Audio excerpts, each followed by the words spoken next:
समस्त स्कूल छात्र छात्री मानक पई स्वाधीनता दिवस भाषण।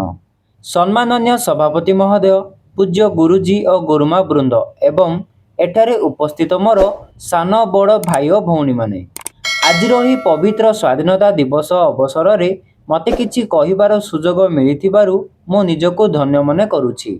आज हेउछि अगस्ट 15 तारिख, आम देशर 80तम स्वाधीनता दिवस।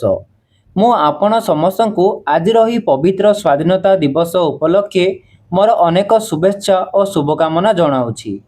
एही दिन आम देशर प्रत्येक नागरिक जातीय पताका तले छिड़ा होई जातीय संगीत गान करिथांती।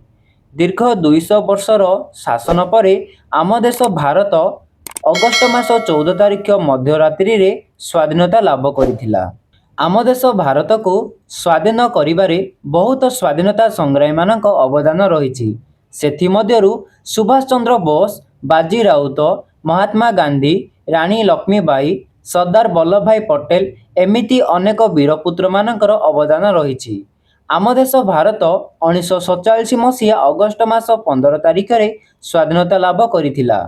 ସେହି ଦିନଠାରୁ ପ୍ରତ୍ୟେକ ଭାରତବାସୀ ଏହି ଦିନ ଜାତୀୟ ପତାକା ଉତ୍ତୋଳନ କରନ୍ତି, ଜାତୀୟ ସଙ୍ଗୀତ ଜନଗଣ ମନ ଗାନ କରନ୍ତି ଏବଂ ଆମ ଦେଶର ବୀର ପୁତ୍ରମାନଙ୍କର ତ୍ୟାଗ ଓ ବଳିଦାନକୁ ସ୍ମରଣ କରିବା ଉଦ୍ଦେଶ୍ୟରେ ଅଗଷ୍ଟ 15 ତାରିଖକୁ ସ୍ୱାଧୀନତା ଦିବସ ରୂପେ ପାଳନ କରନ୍ତି।